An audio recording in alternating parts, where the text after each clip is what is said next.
This week on Transworld Sport, surfs up in the Cape Verde Islands as the World Tour splashes down on Sal. We discover a sport in Peru where chipping in gets you roasted on court. Trying to help Nepal's street kids, the Sahara Club offers shelter, food and football. And in the first of our series on Laos, an impoverished country with a turbulent past, we discover what role sport can play in its future. This week, kickboxing.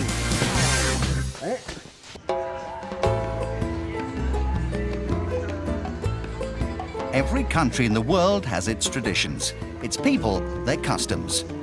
Peru is no exception. A stroll around Lima tells us a lot about the habits of the population as well as everyday life in the capital.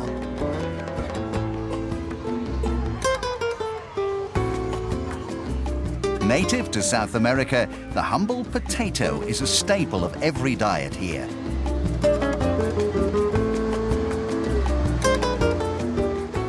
There are about 3,000 varieties of spud in Peru alone. Fish is also very popular, and more than 50 species are caught commercially. The national dish, called ceviche, consists of raw fish marinated in lime and lemon juice. Flanked by invasiones, similar to Brazil's favelas, Lima has social issues too.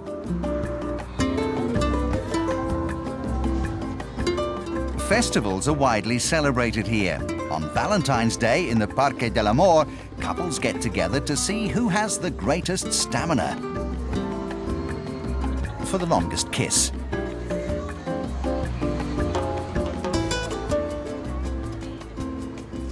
When it comes to indigenous sport, it just so happens that Peru's is also its national pastime.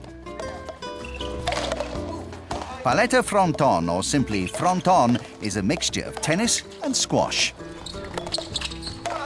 It's quite a physical game, and you have to be pretty strong and fit to play the different strokes, both forehand and backhand, and especially the volleys.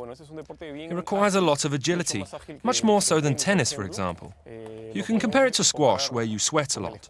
With this game, you're outside, you've got the sun on you.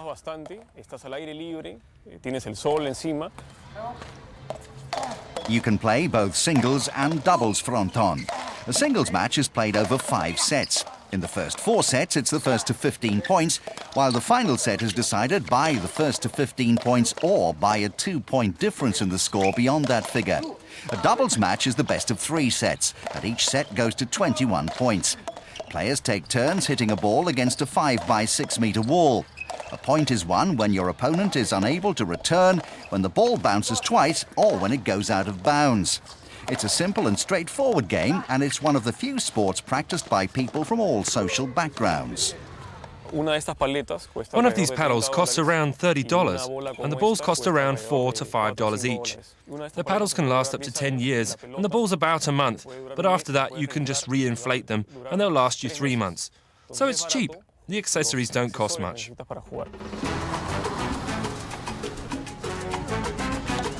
You don't need to be a member of a club to enjoy a game of fronton. There are 8,000 recreational players in Peru and another 2,500 who compete at national and regional level.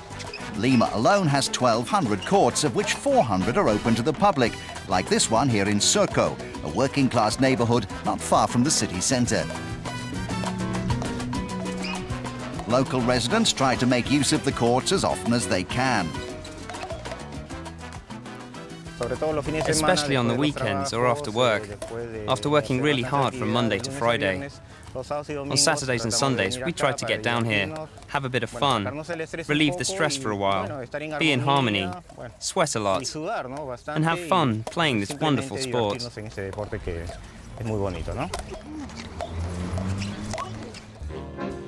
First played by a small group of socialites who were members of Lima's most exclusive sports clubs, fronton dates back to the 1940s.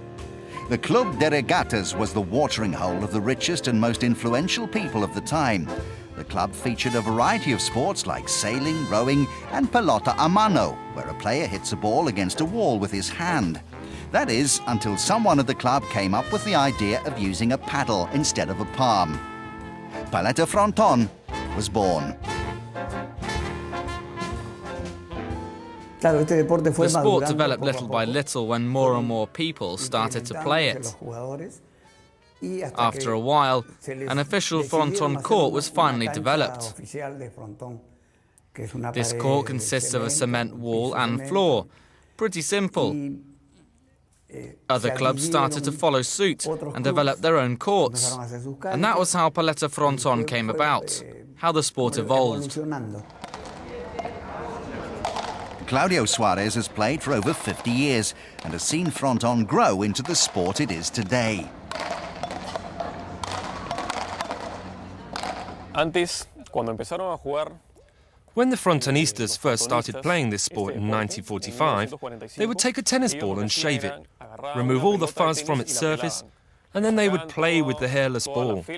Gradually, with evolution and technology, we have developed this rubber ball, made to official specifications, which bounces differently. In the first days of the sport, the players would take pieces of wood from crates of whiskey, and then the first Frontonista decided to cut one of these whiskey crates and make a wooden paddle from it. The most recent paddles are made of carbon fibre. They're synthetic, lightweight paddles that can hit the ball in the same way as the wooden ones, but are able to absorb the force of the hit as well.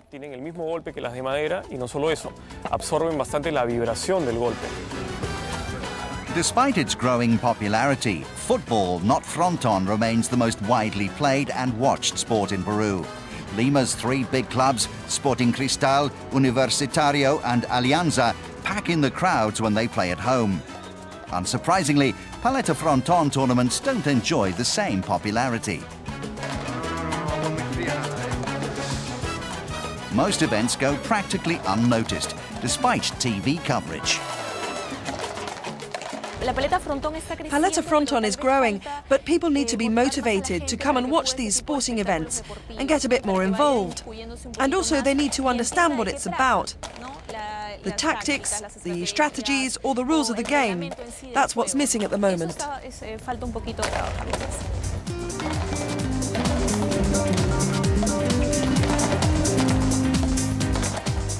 The nation has caught the Paleta Fronton bug, and word is spreading fast about how cheap and accessible this sport is. The number of frontonistas who play competitively is growing by 10% every year. As more and more people pick up a paddle, at least the future looks bright for Peru's unheralded national sport.